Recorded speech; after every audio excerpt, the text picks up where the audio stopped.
बोलिए सद्गुरु भगवान की जय। प्रातः स्मरणीय विश्ववंदनीय संत सम्राट सद्गुरु कबीर साहिब जी का आज का जो भजन है, जगत प्रसिद्ध भजन है। लोग इसको गाया करते हैं, सुनाया करते हैं और जीवन में कितना उतारते हैं ये तो अपने अपनी योग्यता और क्षमता की बात है। लेकिन जो जितना उतारेगा, जो जितना इस भजन के अनुसार अपना जीवन बनाएगा, उसका जीवन उतना ही सुखी हो जाएगा। तो ये बहुत प्यारा भजन, बहुत मार्मिक भजन मैं आपके बीच रखूं। इसके पहले सद्गुरु कबीर साहिब का ये भजन आपके बीच रखने से पहले कबीर आश्रम देवरी चैनल की ओर से समस्त श्रोता बंधुओं को बहुत बहुत आभार व्यक्त करते हुए सुबह की हार्दिक शुभकामनाएं। आज का दिन सभी के लिए सुखद एवं मंगलमय हो। तो आइए सद्गुरु कबीर साहिब जी का यह बहुत मार्मिक उपदेश से भरा हुआ भजन और इससे रिलेटिव सभी संत महापुरुषों ने अपने अपने ढंग से इस भजन के बोल को अपने ढंग से, भाव वही है, भजन के शब्द अलग अलग हैं। तो यह भजन है, साहिब कह रहे हैं, मन लागो मेरो यार फकीरी में। फकीरी में क्या रहा है, गरीबी में नहीं। गरीबी और फकीरी में बहुत बड़ा अंतर होता है। क्या अंतर होता है इस पर चर्चा होगी। फकीरी कितनी बड़ी जगीरी है, फकीरी कितनी बड़ी उपलब्धि है, इस पर काफी चर्चा होगी आप सबके बीच। पहले पूरा भजन, मन लागो मेरो यार फकीरी में। साहिब आगे कहते हैं, जो सुख पायो राम भजन में, सो सुख नाही अमीरी में। लोग राम का भजन नहीं करते, लोग तो अमीरी के पीछे दौड़ रहे हैं।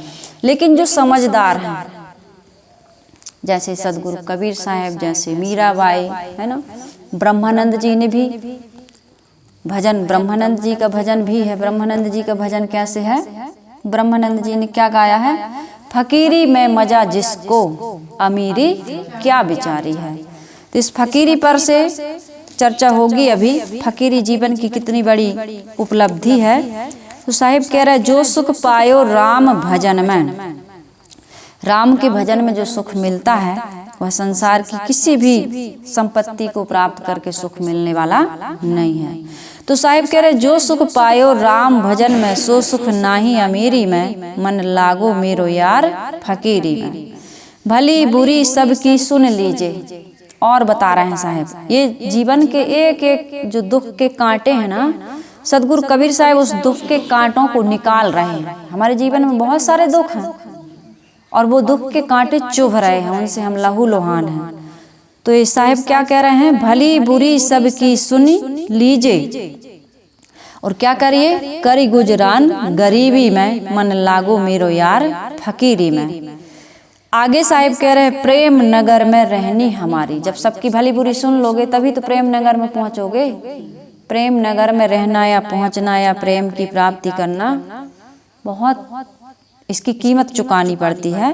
तो साहिब कह रहे, प्रेम नगर में रहनी हमारी, भली बने आई सबूरी में। मन लागा मेरा यार फकीरी में। सबूरी का अर्थ समझते हैं कोई, क्या है सबूरी का अर्थ, भली बनाई सबूरी में। सबूरी अर्थात सह लेने में, सब्र कर लेने में, सहन कर लेने में और संतोष कर लेने में। भली बने आई सबूरी में। हाथ में कुंडी, सीता ए सीता इधर आओ, बैठो, बैठ जाओ।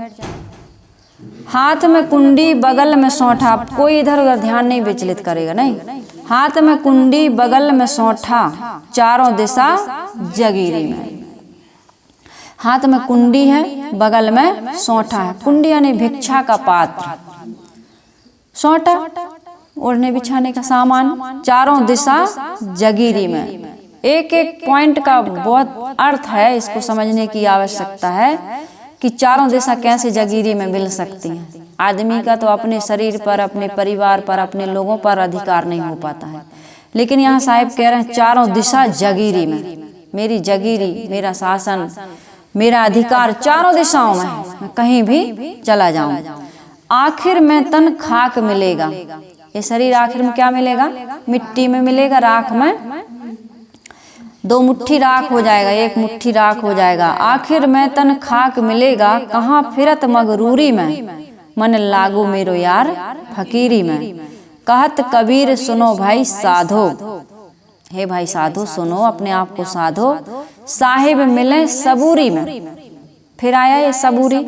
सबूरी अर्थात संतोष में, है ना। साहिब तुम्हें तभी मिलेंगे जब तुम्हारे अंदर संतोष आएगा। गोधन, गजधन, बाजधन और रतन धन खान, जब आवे संतोष धन सब धन धूल समान। जब ये सारा संसार का ऐश्वर्य भोग, ये प्रलोभन आपके लिए समाप्त हो जाएगा, तब आपको साहिब मिलेंगे।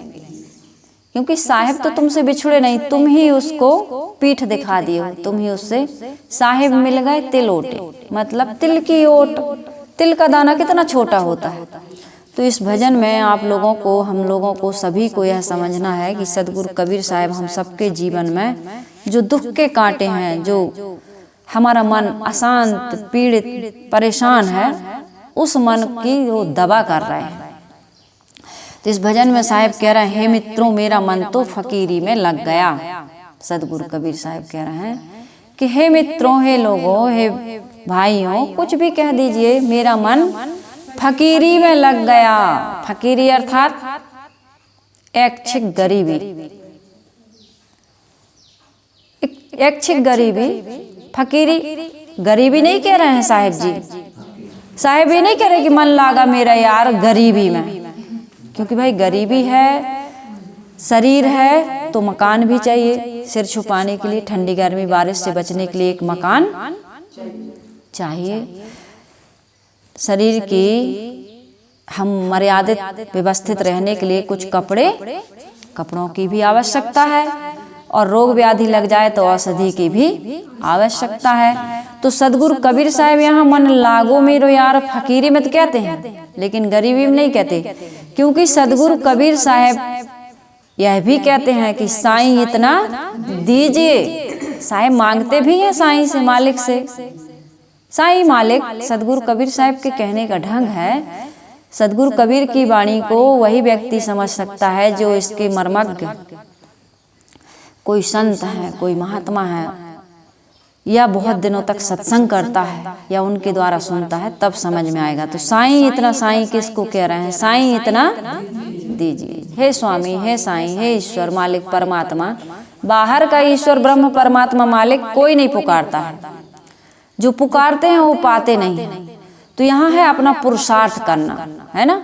तो यहाँ साहिब कह रहे हैं, साईं इतना दीजिए जामे कुटुंब समाए, मैं भी भूखा ना रहूं साधु न भूखा जाए। हे साईं, हे स्वामी, हे मालिक, मुझे इतना जरूर दीजिए। कितना?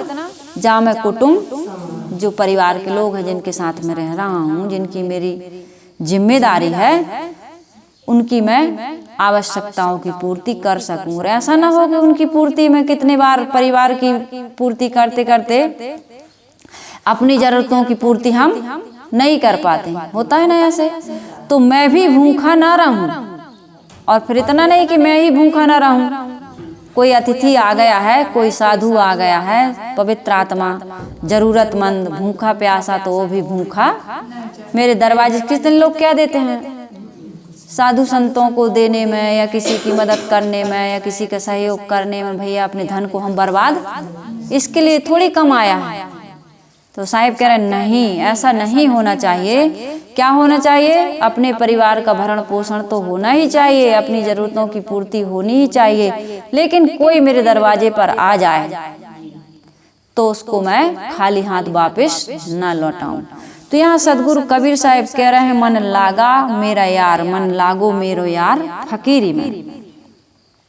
जो सुख फकीरी में क्यों लगा? ऐच्छिक गरीबी। फकीरी का मतलब ये है कि जो प्रारब्ध और पुरुषार्थ से हमें मिल रहा है, एक प्रारब्ध होता है और दूसरा पुरुषार्थ होता है। प्रारब्ध पहले का, जो हमने जन्म जन्मांतरों में हमने जो शुभ और अशुभ कार्य किए हैं, उसके जो संस्कार बने, है ना। उसके कुछ संचित संस्कार हैं हमारे जीवन में, शरीर के रूप में भी आते हैं, बुद्धि के रूप में भी आते हैं, संपत्ति के रूप में भी आते हैं, संबंध के रूप में भी आते हैं। जिस घर परिवार में, समाज में जैसे माता पिता या जैसा शरीर या जैसी विकसित बुद्धि या मन मिलता है, ये सब पूर्व के जन्म लेता है बच्चा, तो उसके हाथ में अभी कुछ नहीं है। रोड़पति के यहाँ भी जन्म हो जाता है और करोड़पति के यहाँ भी जन्म हो जाता है। अच्छे माता पिता भी मिलते हैं और ऐसे माता पिता मिल जाते हैं जिनके संस्कार, जिनका स्वभाव, जिनका रहनी आचरण एकदम ठीक नहीं होती है। तो बच्चा जन्म से ही वो प्रारब्ध के अनुसार अमीर गरीब, गोरा काला, स्वस्थ रोगी और अच्छे माता पिता, बुरे माता पिता, संस्कारी कुसंस्कारी, ऐसे परिवार में फिर आज वो फिर पुरुषार्थ करता है। तो दोनों चीजें हैं। तो उस प्रारब्ध और पुरुषार्थ में जो हमें मिलता है, मेहनत करिए, उसमें हमको क्या करना है, संतोष करना है। आदमी के जीवन में बहुत सारी अनुकूलताएं, प्रतिकूलताएं, दुख सुख, हानि लाभ, रोग बुढ़ापा, ये सब लगा रहता है। जन्म मृत्यु, इसको कोई रोक नहीं सकता है। इसलिए इनमें सम रहना ही मन लागो मेरो यार फकीरी है। इनमें सम रहना। आप जीवन में देखिए कितने लोग हैं अपनी जिंदगी में, कितनी अनुकूलता, कितनी प्रतिकूलता, कितना दुख, कितना सुख, कितनी हानि, कितना लाभ सहते हैं कि नहीं सहते? बहुत सहते हैं। मुझे अभी मिला एक व्यक्ति, बोला साहिब जी पत्नी मर गई, एक बेटा था, बेटा मर गया, अच्छा बिजनेस व्यापार था वो भी ठप हो गया, बेटी थी, बेटी की शादी कर दी, ससुराल वाले परेशान किए, बेटी को यहाँ ले आए, बेटी और पिता रह रहे हैं। और तो ज़्यादा नहीं जानती, थोड़ा सा मैं जानती हूँ, अभी थोड़ा कार्यक्रम में गई थी, बताए वो फ़ोन करके भी बताए। मैं जिंदगी से बिल्कुल टूट चुका था। मुझे सदगुरु अभिलाष साहिब जी मिले, ज्ञान मिला, आज मेरे इतने अच्छे साथी मिले हैं सत्संगी। बूढ़े हो गए, बुजुर्ग हो गए, शरीर में थोड़ा रोग आ गया है, ये तो होगा ही, नहीं होगा, शरीर में रोग नहीं आएगा, अनुकूलता प्रतिकूलता। राम जैसे जिनको हम भगवान कहते हैं, राजा बनते बनते वनवास हो जाता है। और तापस भेष विशेष उदासी, 14 बरस राम वनवासी। महलों में पलने वाले क्या करते हैं, वनवास चले जाते हैं, नंगे पैर, तपस्वियों का भेष, पत्नी भी साथ में, भाई भी साथ में, लेकिन 14 वर्ष का, है ना। और कैसी कैसी विपत्ति सहते हैं।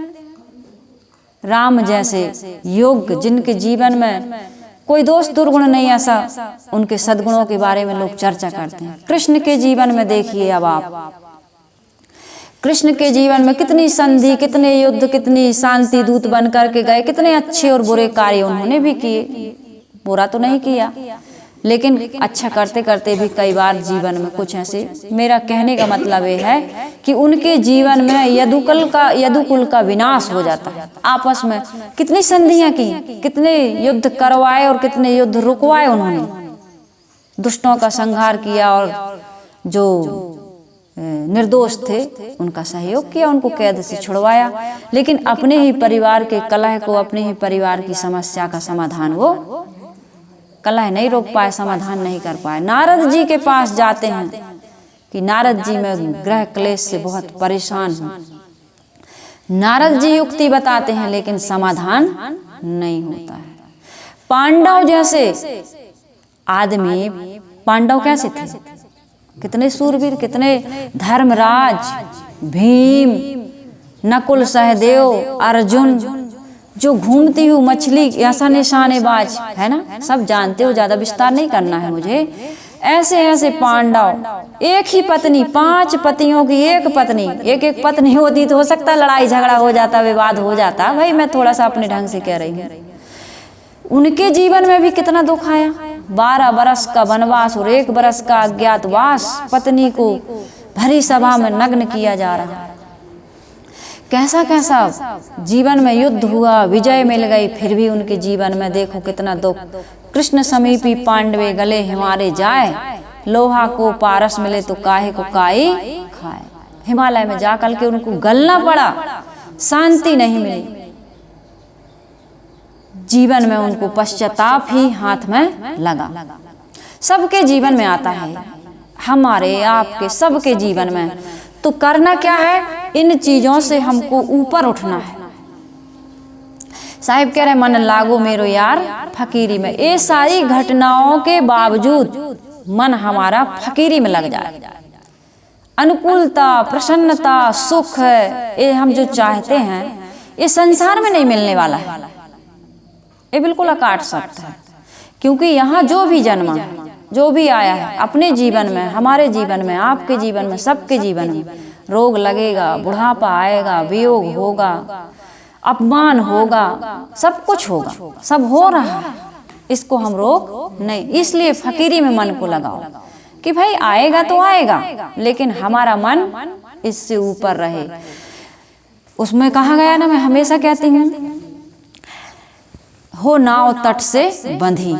हमारी नाव तट से बंधी हो मतलब सत्संग करो, सेवा करो, स्वाध्याय करो, साधना करो, मन को हमारा साध करके रखना है हमको।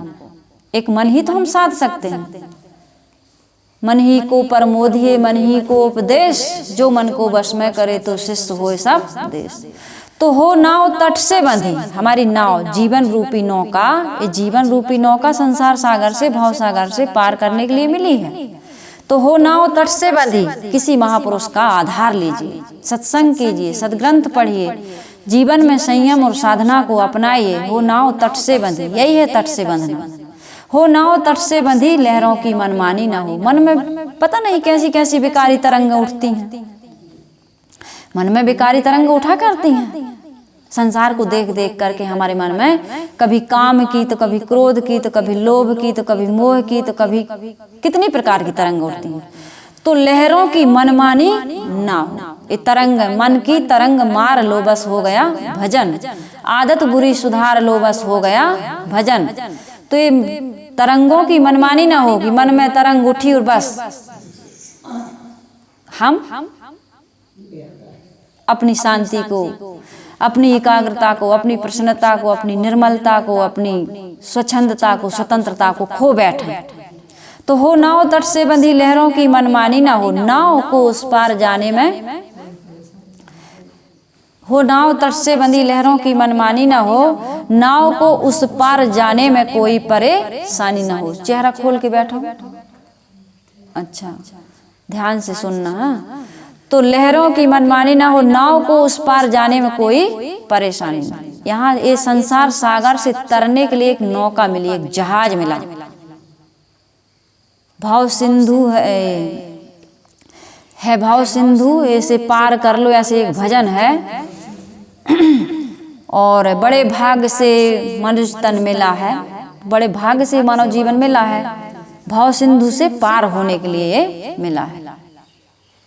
तो साहिब कह रहे हैं हो नाव तट से बंधी लहरों की। साहिब नहीं कह रहे हैं, साहिब आ जाता है मुझे कहते कहते। किसी शायर ने कहा है कि हो नाव तट से बंधी लहरों की मनमानी ना हो, नाव को उस पार जाने में कोई परेशानी ना हो।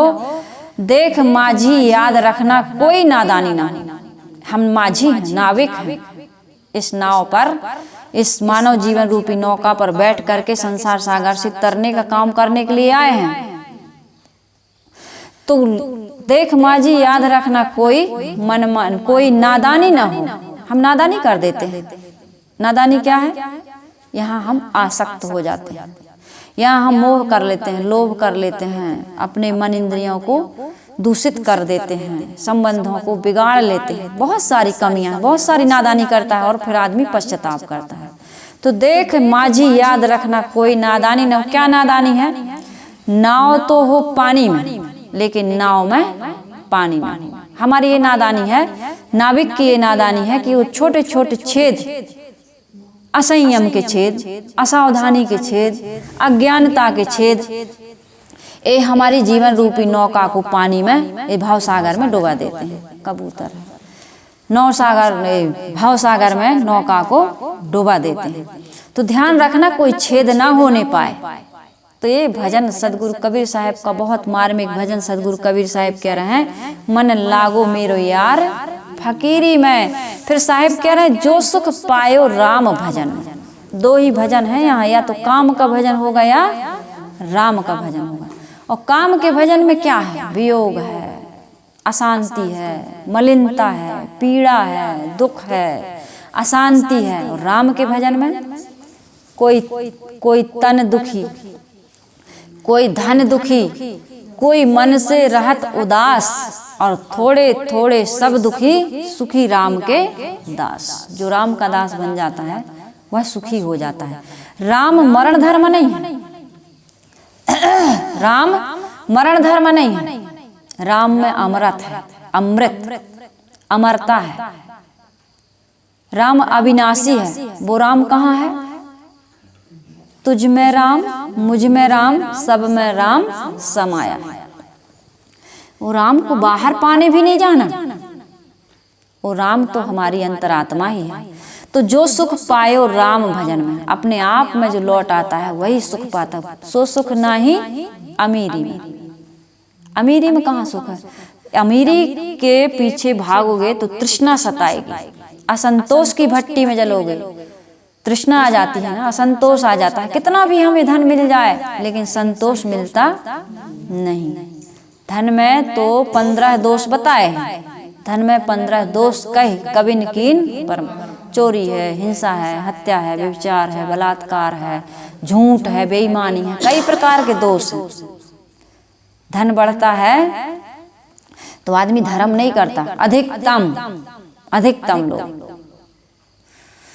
तो सदगुरु कबीर साहब कह रहे हैं कि जो सुख पायो राम भजन में, सो सुख नाही अमीरी में, मन लागो मेरो यार फकीरी में। फकीरी में सुख है, अमीरी में सुख नहीं है।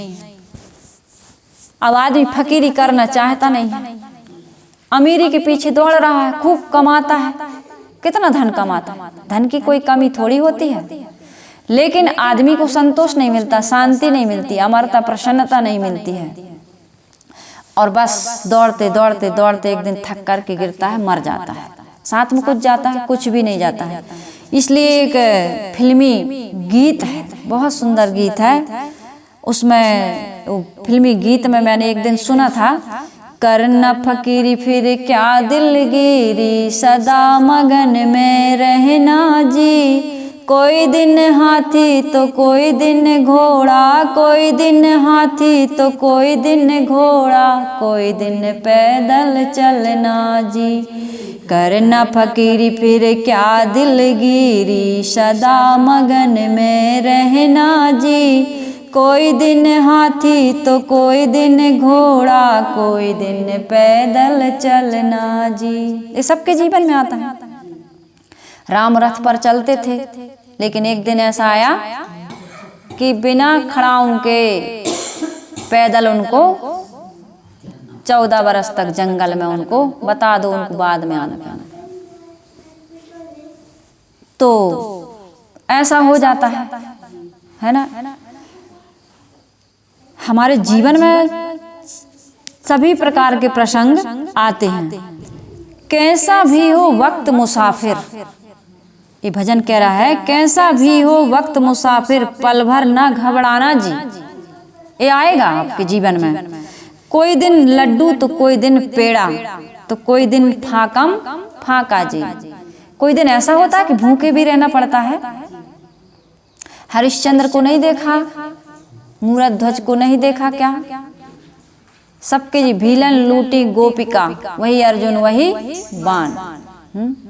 जो महाभारत में एक दिन अर्जुन महाभारत में जीते इंद्र समाना, एक दिन भीलन लूटी गोपिका, वही अर्जुन वही बाना। सब दिन होत ना एक समाना। कोई फर्क नहीं होता है राजा और भिखारी में। राजा और भिखारी में कोई बड़ा फर्क नहीं होता। दोनों की सांसें काटी हैं, समय की तेज कटारी ने। एक राजा है, एक भिखारी है, दोनों तो मृत्यु की ओर जा रहे हैं। भाई राजा बन भी गए तो कितना खाओगे? क्या खाओगे? भूख से ज्यादा तो खाओगे नहीं, 2 रोटी से 4 रोटी से ज्यादा। अपनी ही रफ्तार से हरदम काल का पहिया चलता जी। कुछ भी पायो गर्व न की, जो दुनिया आनी जानी जी। कुछ भी पा जाओ तो अहंकार न करना, ये दुनिया आनी जानी है, आता है और जाता है, स्थायी कोई रहता ना हमें जीवन में जो मिला है वो स्थायी रहता है, ना हम स्थायी, हमारा जीवन ही स्थायी नहीं है। जब अपनी ही इसमें लिखा, कुछ भी पायो गर्व न की जो दुनिया आनी जानी जी, तेरे साथ जहां से तेरी परछाई नहीं जानी जी।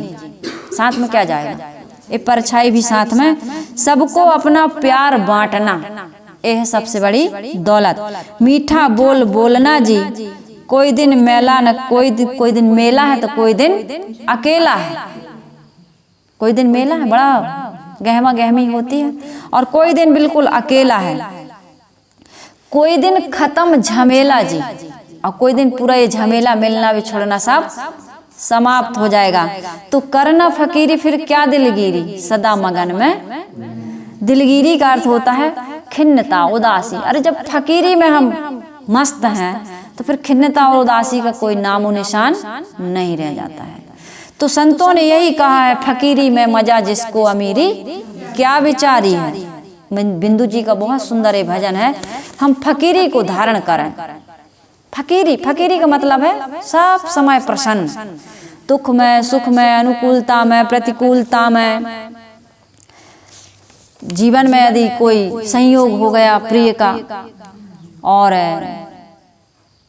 प्रिय का क्या हो गया संयोग, तो बड़े खुश हो जाते हैं। अप्रिय का संयोग हो गया तो बड़े दुखी हो जाते हैं। तो अप्रिय प्रिय के संयोग वियोग में भी हमको दुखी सुखी नहीं होना है।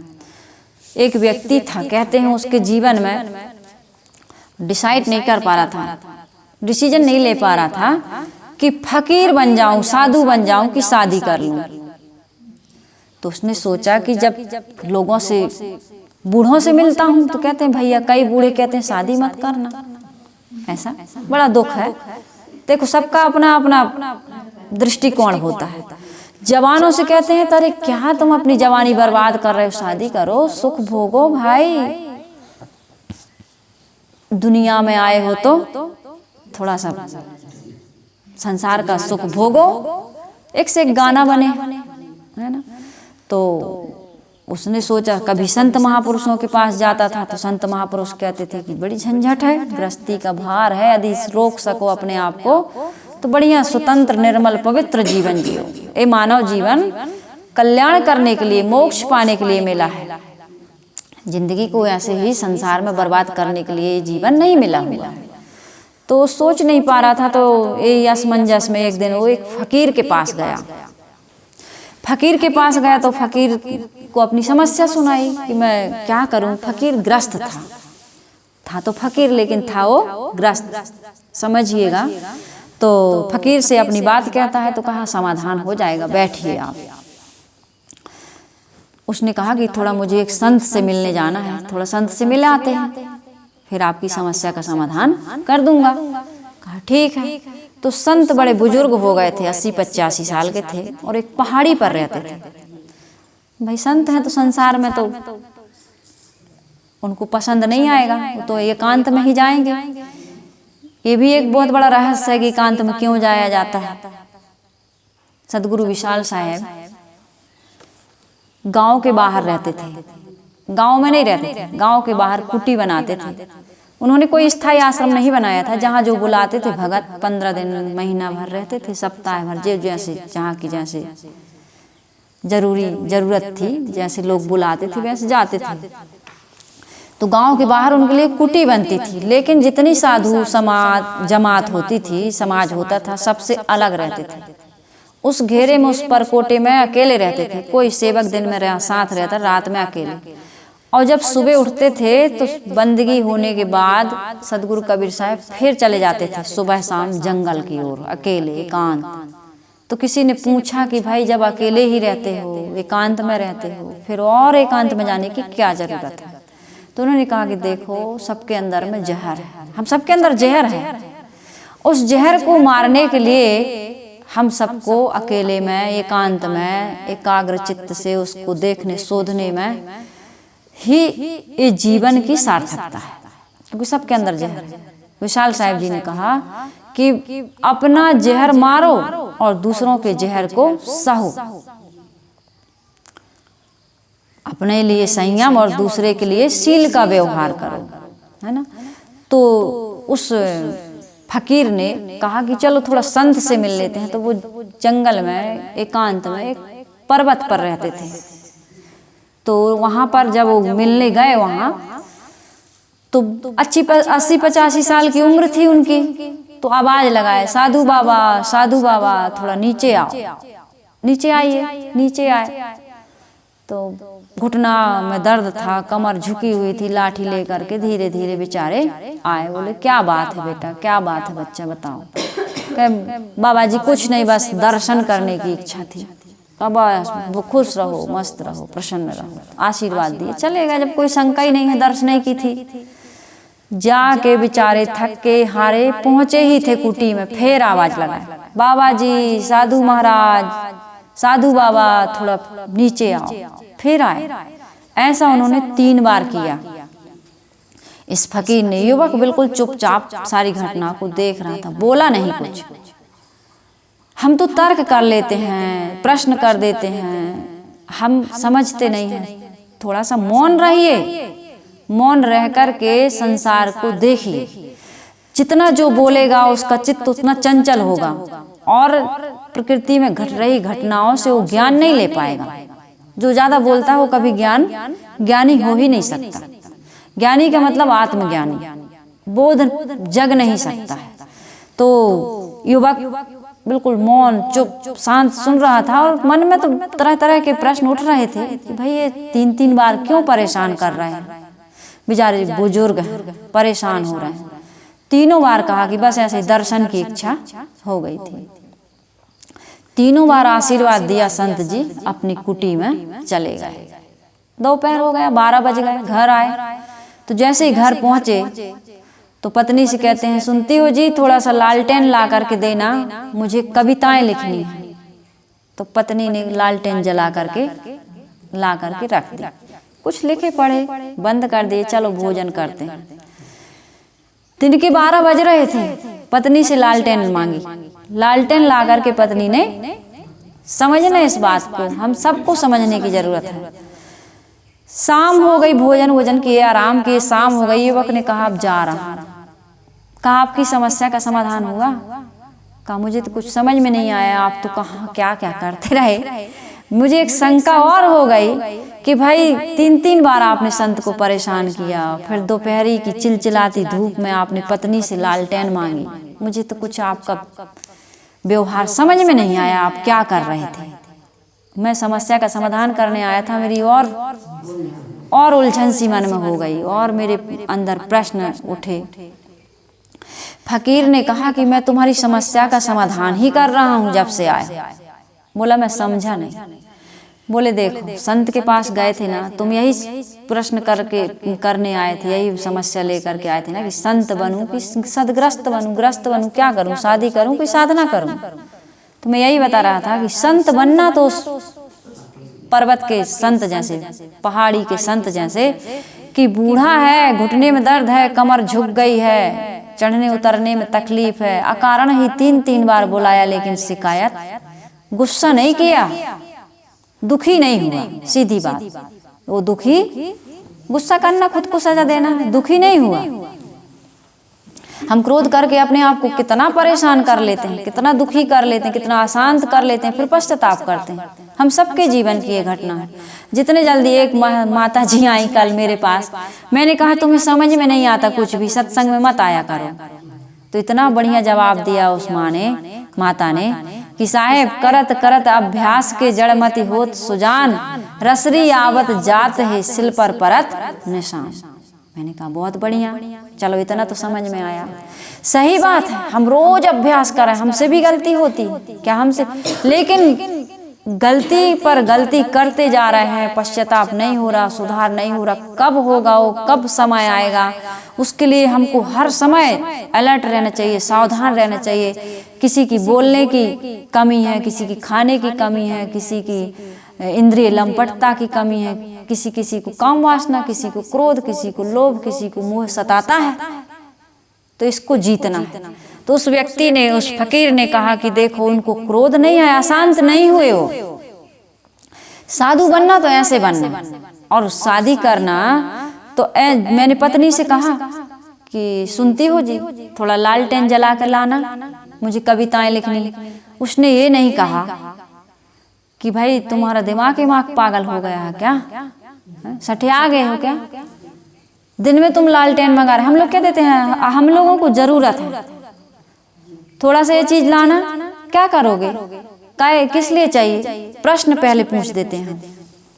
और कितने घरों में इसी पर से झगड़ा होता है, अरे हमें जरूरत है, कुछ होगा इधर आना, क्या कह रहा है, क्या काम, तो वहीं से बताएं कि यहाँ आओगे, अब इसी पर से झगड़ा होता है। तो ये छोटी छोटी सी बातों में हमारे जीवन में जो अशांति, जो पीड़ा, जो उद्वेग, जिससे हमारा नरक बना है जीवन, इनका सुधार।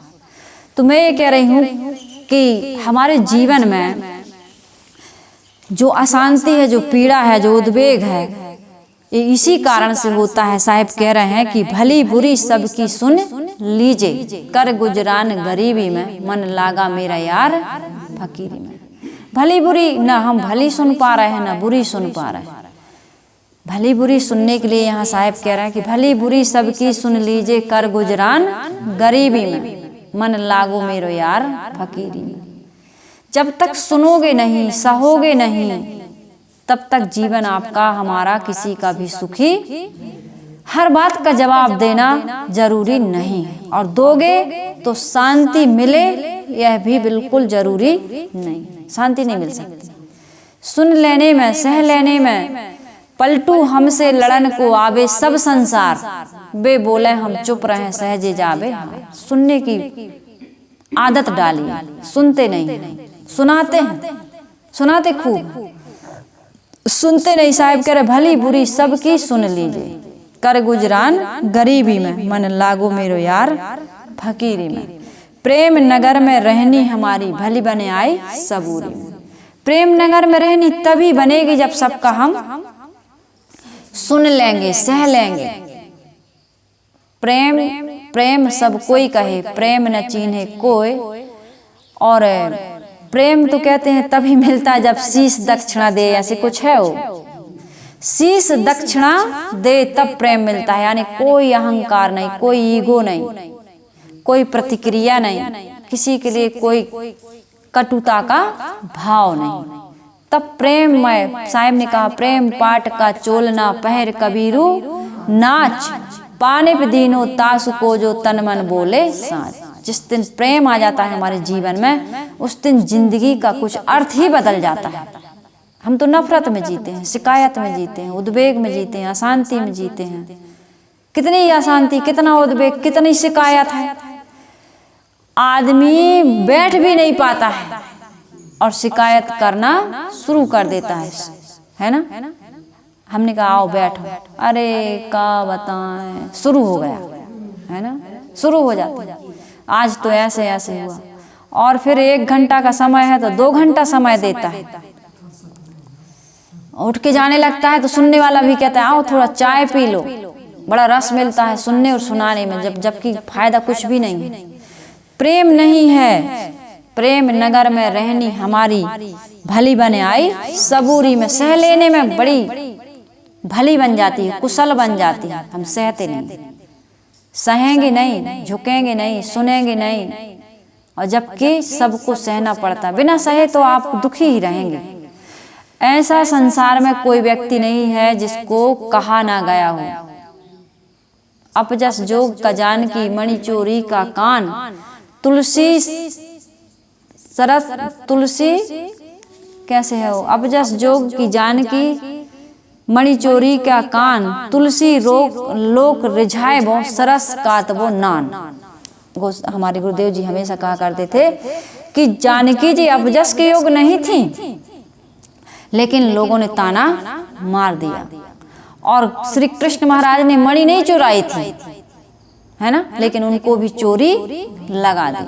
सदगुरु कबीर साहब इस दोहा में आया है, तुलसीदास जी ने कहा है कि तुलसी लोक रिझाए वो, लोगों को खुश करना वैसे ही है जैसे कि कोई सूत को एकदम सरस कात वो नान, सूत है बिल्कुल एकदम बारीक सूत कार्य होता है, वो उसको आप सुलझा, उसको गोला बना रहे हैं और उलझे ना, इतनी के थोड़ा सा धागा आप ज्यादा खोल लीजिए, धागा उलझ जाता है। ऐसे ही है ये संसार। इसमें आपको कहने वाले मिलेंगे, लांछन लगाने वाले मिलेंगे, निंदा करने वाले, हंसी मजाक उड़ाने वाले, आपको अपमानित करने वाले मिलेंगे। इसको आप रोक नहीं सकते। तो साहिब इसमें कह रहे हैं कि प्रेम नगर में रहनी हमारी भली बने आई सबूरी। प्रेम में रहो, क्या शिकायत करना। निंदा होगी, अपमान होगा, लोग आपको ताने मारेंगे, आपकी हंसी उड़ाएंगे, लेकिन तुम्हें दुखी सुखी नहीं होना है। तब प्रेम नगर में रहनी होगी। तब सबके लिए जहर तक दे दिया, जहर दे दिया, सूली पर चढ़ा दिया, कानों में कीले ठोक दिए, लेकिन उनके अंदर का प्रेम सूखा। सबके लिए हित। सर्वे भवन्तु सुखिनः सर्वे सन्तु निरामया। सब सुखी हो, सब निरोगी हो। हमारे संसार के महापुरुष दुआ करते हैं, प्रार्थना करते हैं, रोज प्रार्थना करते हैं, रोज दुआएं करते हैं। सुखिया सब संसार हो, दुखिया रहे ना कोई, ऐसी मेरी भावना पूरी करो प्रभु सोए। हे पूर्ण परमात्मा, सुखी रहे सब आत्मा है। हे पूर्ण परमात्मा, सुखी रहे सब आत्मा, कोई दुखी ना हो। तो हम ये जुबानी तक कहते हैं कि अंदर से कहते हैं। जिस दिन अंदर से कहना शुरू हो जाएगा, उस दिन हमारे जीवन में दुख नहीं रहता। हम सबका हित चाहें, नहीं बिगाड़ो काहू को, जहां तक बने बनाओ, अपने से जो ना बने तबहु हित मन चाओ। सबके हम नहीं बना सकते किसी का तो हित कामना, तो इसमें क्या लगता है? तेरा क्या लागे है मोल, तू तो मीठा मीठा बोल, अच्छा अच्छा सोच। कुछ लगता है? क्या लगता है? कुछ नहीं लगता, लेकिन यही काम नहीं करते। उसकी नाश हो जा, उसका ये हो जा, उसका वो हो जा, खुदा ही की नाश हो रही है? तो साहिब कह रहे हैं कि प्रेम नगर में रहनी हमारी भली बने आई सबूरी में। जो दूसरों का भला करता है, दूसरों का हित चिंतन करता है, दूसरों की सुख सुविधाओं का ध्यान देता है, उसका जीवन देखो। इसमें आपकी ही हानि है, आपका ही नुकसान, हमारा आपका सबका नुकसान है। हम करेंगे तो हम नुकसान उठाएंगे, और तुम करोगे तो तुम नुकसान उठाओगे।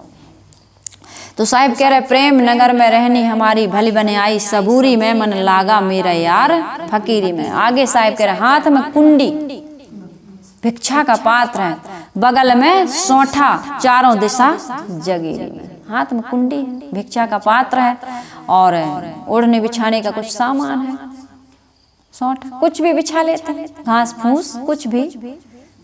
और सोने के लिए अभी मैंने इसमें एक नौजवान है, एक नौजवान लड़का है, वो एक बहुत सुंदर मोबाइल में रिंगटोन डाला है, पढ़ रहा था तब से, और आज भी उसकी शिक्षा पूरी हो गई, फिर भी वही बढ़िया खेती किसानी करता है, बिजनेस व्यापार करता है। लेकिन उसकी रिंगटोन क्या है, ओ कौन सा गाना है मुझे याद नहीं आ रहा है। हाँ, दाल रोटी खाओ प्रभु के गुण गाओ, ये समझो और समझाओ, थोड़ी में मौज मनाओ।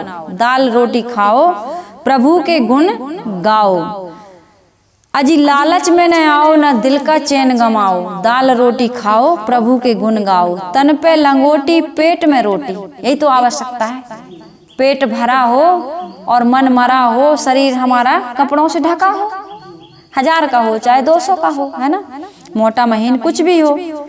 तो वो तन पे लंगोटी, ये भजन, ये गीत सुनिएगा आप मोबाइल में कि दाल रोटी खाओ प्रभु के गुण गाओ, तन पे लंगोटी पेट में रोटी, सोने को एक खटिया जी। हाँ, सोने को एक खटिया जी, मतलब तो है नींद से चाहे बढ़िया हो या घटिया जी। नींद से मतलब नींद आती है तो आप कहीं भी जमीन में ऐसे ही पेड़ के नीचे लोग सो जाते हैं, और नींद नहीं आई तो डल्लप के गद्दे पर भी नींद की गोलियां लेकर भी हम माता जी से मिले, बोले साहिब जी नींद की गोलियां लेते हैं फिर भी नींद नहीं आती है। मैंने कहा ज्यादा बोलती हो, कोई तनाव है, कोई घर में समस्या? कुछ नहीं साहिब जी, एकदम धन पुत्र, हमारे ससुर जी सब एकदम बढ़िया, आज्ञाकारी पुत्र है, सचमुच में मिले उससे, ससुर इतना बढ़िया है, और धन संपत्ति की तो कोई कमी नहीं। भैंस का दूध पसंद है, खुद भैंस का दूध निकालती है, दूध दही मही घी धन संपत्ति परिपति इतना अच्छा है साहिब जी कि देवता भी फैल। सच बता रहे हैं, हम लोग कहेगी इतना सब कुछ कि बस एक ही चीज की कमी, नींद नहीं आती। साहिब जी नींद की गोलियां लेते हैं फिर भी नींद, सच्ची बात बता रहे हैं। तो इसमें बता रहे हैं, तन पे लंगोटी पेट में रोटी, सोने को एक खटिया जी, डल्लब भी नहीं कह रहा है गाना, सोने को एक खटिया जी, मतलब तो है नींद से चाहे बढ़िया हो या घटिया जी।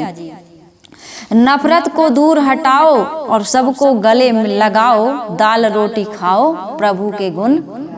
भूख नहीं है तो दाल रोटी भी या मेवा मिष्ठान भी, रबड़ी मलाई भी कोई काम की, और भूख है तो कहते भैया नमक की रोटी दे दो, और अच्छा लगता है ना।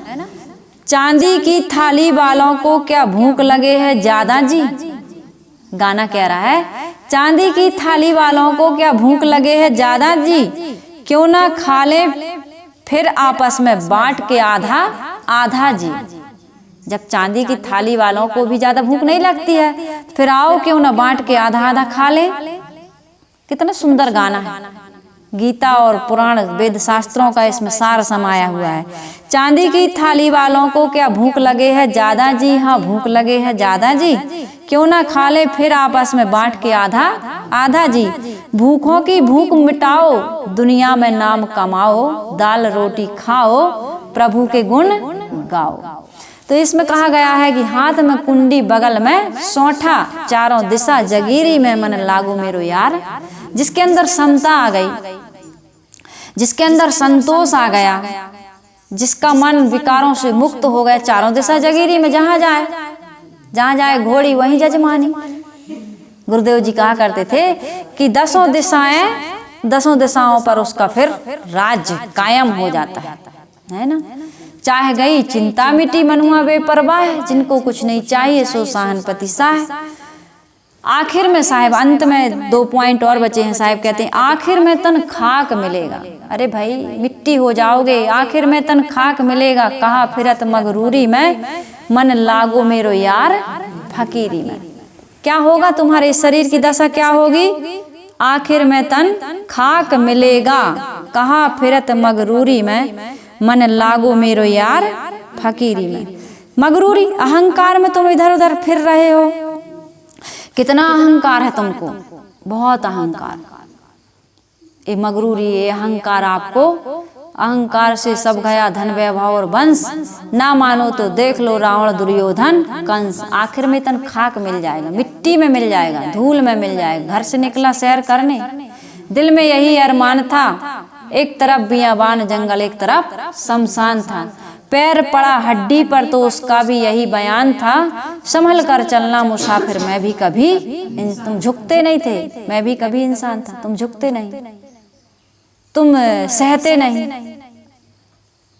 तुम छोटी छोटी सी बात को लेकर के अपनी जिंदगी को बर्बाद करते हो। कहते हो बात की बात है, शान हमारी इज्जत है ना। चाहे जमीन लग जाए, चाहे 20 साल सजा काट लेंगे, लेकिन हम झुकेंगे नहीं। अपने ही भाई के यहाँ माफी मांगने नहीं जाएंगे। बहुत सारी दृष्टांत, बहुत सारी कहानियां अन्य महापुरुषों से आप सुनते रहते हैं। एक बहुत सुंदर सिंगर हैं, गायिका हैं, शबनम बरमानी। उन्होंने इस पर एक बहुत सुंदर भजन गाया है और काफी लोगों ने इस भजन पर अपने कहा कि मेरा तो एक माता मिली हम लोगों को, बोली साहब जब मैंने ये भजन सुना तो मैं तो बैठ गई और दरवाजे फिर बंद कर ली और 1 घंटे तक नाची। इतना टेंशन था, इतना तनाव था। उनके घर में भी धन, ज्यादातर दुखी ज्यादा संपत्ति वाले होते, बड़े कबाड़ी। गुरुदेव जी कहा करते थे ना, गरीब तो बेचारा कमाता है, खाता है, बड़ा यश की जिंदगी जीता है, नींद भर सोता है, पेट भर खाता है और सुबह उठता अपने काम से काम रखता है। उसका दिमाग ज्यादा उलझा हुआ नहीं रहता है। उनके यहाँ खूब पैसा है, खूब धन संपत्ति है, लेकिन कहते हैं ना पति मानता है ना बच्चे, सब बड़ी समस्याएं हैं। तो उसका दिमाग बड़ा टेंशन में रहता था।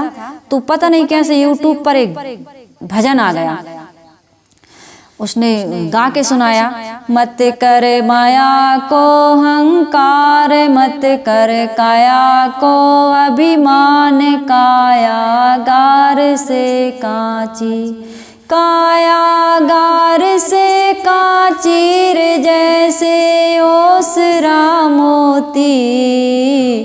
झोंका पवन का लग जाए, झपका पवन का लग जाए, काया धूल हो जासी रे, काया धूल हो जासी रे जैसे ओस का मोती।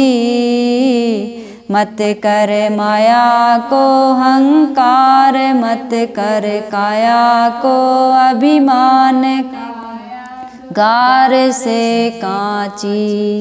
काया तुम्हारी मिट्टी जैसे गार होती है ना, मिट्टी गाया पहले के, अब तो ये रेत और सीमेंट चलने लगा है ना, पहले गारा चलता था। तो ऐसा सख्त था महाराज जिनका मुल्कों में था राज। कैसे कैसे राजा महाराजा हुए हैं, जिनके चलने से पृथ्वी कांप जाती थी, है ना। ऐसा सख्त था महाराज जिनका मुल्कों में था राज, जिन घर झूलता हाथी। हाथी झूलते थे, कितने हाथी, कितने घोड़े, कितनी गाय, ऐसे ऐसे लोग इस पृथ्वी पर आए और धूल में मिल गए। जिन घर झूलता हाथी रे, उन घर दिया ना बाती। 1 लाख पूत 1.25 लाख नाती, जा रावण घर दिया ना बाती। जिन घर झूलता हाथी रे, उन घर दिया ना बाती। झोंका पवन का लग जाए, झपका पवन का लग जाए, काया धूल हो जासी रे, काया धूल हो जासी रे जैसे ओसरा मोती। झोंका पवन का लग जाए, झपका पवन का लग जाए, काया धूल हो जासी। खूंट खूंटे गया सिंधड़ानो, तेल दिया, तेल खत्म हो गया। खूंटे गया सिंधड़ारू, तेल बिखर गया सब निज खेल, बुझ गई दिया की बाती। आयु, जिस दिन तुम्हारी आयु श्वास चल रही हैं तब तक जीवन है, और जैसे दिया का तेल धीरे धीरे खत्म हो रहा है, वैसे आयु भी तुम्हारी खत्म हो रही है। तो बुझ गई दिया की बाती रे जैसे ओसरा मोती। झोंका पवन का लग जाए, झपका पवन का लग जाए, काया धूल हो जासी रे, काया धूल हो जासी रे जैसे ओसरा मोती। झपका पवन का लगे, झोंका पवन का लग जाए, काया धूल हो जासी। झूठा माई थारो बाप, माता पिता सब झूठे हैं, इसलिए झूठे हैं क्योंकि सब छोड़ देते हैं, या तो तुम छोड़ दोगे या वो छोड़ देंगे।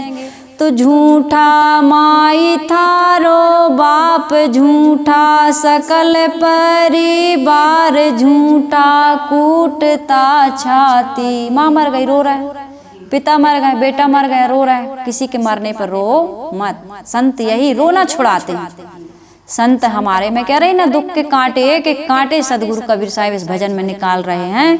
साहिब कहते हैं, झूठा झूठा कूटता छाती रे, झूठा कूटता छाती, जैसे ओसरा मोती रे, जैसे ओसरा मोती। झोंका पवन का लग जाए, झपका पवन का, काया धूल हो जासी। काया धूल हो जा सिर जैसे ओसरा मोती, मत कर माया को हंकार, मत कर काया को अभिमान, कायागार से कांची रे कायागार से कांची रे जैसे ओसरा मोती, झोंका पवन का लग जाए झपका पवन का लग, काया धूल हो जा सिर, काया धूल हो जा सिर जैसे ओसरा मोती। ए ओस का मोती, यह तन कांचा कुंभ है, लिए फिरे थे साथ, टपका लागा फुट गया, कुछ हाथ कुछ कमाए ही नहीं तो कुछ हाथ आना चाहिए ना। ये मानव जीवन में आए हैं, आखिर यह तन खाक मिलेगा, कहा फिरत मगरूरी में, मन लागू मेरो यार। फकीरी, फकीरी का मतलब गरीबी नहीं, इस बात को याद रखना। फकीरी मतलब जैसा समय आ जाए सब में मस्त रहना है, हर समय अनुकूलता आए तो अहंकार नहीं करना है, प्रतिकूलता आए तो दुखी नहीं होना। सबके जीवन में आता है अनुकूल प्रतिकूल समय, सबके जीवन में आता है। जवानी, बुढ़ापा, रोग, मृत्यु, कुछ भी आ जाए ये सब अपना ही कमाया हुआ है, अपना ही। मान अपमान कुछ भी आ जाए, दुखी मत होना, शिकायत मत करना, अशांत मत होना, पीड़ित। बहू की शिकायत मत करो, सास की शिकायत मत करो, किसी की शिकायत मत करो। जो मिला है मिल रहा है वही तुमको मैं बार बार कहती हूँ, स्वीकार करो। स्वीकार नहीं करोगे तो जीवन में सुखी नहीं हो सकते। कहत कबीर सुनो भाई साधो, साहिब तो मिले सबूरी में, मन लागो मेरो यार फकीरी में। सबूरी अर्थात संतोष सह लेने में, संतोष कर ले में, स्वीकार लेने में। स्वीकार करना सीखिए, कुछ भी हो जाए स्वीकार कर लो। जिसमें तुम्हारा बस नहीं चलता उसको स्वीकार करना ही समझदारी है। सर्व स्वीकार भाव, शिकायत करोगे तो सुखी नहीं होगे। तो सदगुरु कबीर साहब कह रहे हैं, कहत कबीर सुनो भाई साधु। कबीर साहब कहते साधो, अपने जीवन को साधो, साध लोगे तो सुखी हो जाओगे। साहिब मिले सबूरी में, संतोष जहाँ है, सहनशीलता जहाँ है, समझदारी जहाँ है, वहाँ कोई दुख नहीं है। तो ये पूरा भजन मैंने आपके बीच रखा और अपनी अल्प बुद्धि से जो मेरी समझ में आया आप सबकी सेवा मैंने की। सदगुरु कबीर साहब का ये भजन, मन लागो मेरो यार फकीरी में, जो सुख पायो राम भजन में, सो सुख नाही अमीरी में, भला बुरा सबकी सुन लीजिए, करी गुजरान गरीबी में। प्रेम नगर में रहनी हमारी, एक एक पॉइंट बहुत ही महत्वपूर्ण है। भली बने आई सबूरी में, हाथ में कुंडी बगल में सोंटा, चारों दिशा जगीरी में, आखिर में तन खाक मिलेगा, कहा फिरत मगरूरी में। कहत कबीर सुनो भाई साधो, साहिब मिले सबूरी में। तो ये हमारा सत्संग कहना और सुनना तभी सार्थक होगा जब हम इस भजन के अनुसार अपने जीवन को बनाएंगे, तभी यह मानव जीवन सफल सार्थक होगा। मैं आप सभी का कबीर आश्रम देवरी चैनल की ओर से बहुत बहुत बहुत आभार व्यक्त करती हूँ कि आप इन विचारों को सुनकर अपने जीवन में कुछ परिवर्तन कर रहे हैं और आपके तपते हुए मन की जो पीड़ा है, जो असंतोष है, जो दुख है, जो कष्ट है, वह दूर हो रहा है। यदि वास्तव में ऐसा हो रहा है तो मैं अपनी इस मेहनत को सफल और सार्थक समझती हूँ। इन्हीं शुभ विचारों के साथ कि आपका जीवन सुखी हो, शांत हो, प्रसन्न हो और आपके जीवन की सारी पीड़ा, सारा दुख, अभाव, असंतोष समाप्त हो। इन्हीं शुभ कामनाओं के साथ वाणी को यहीं विराम दे रही हूँ। बोलिए सद्गुरु भगवान की जय।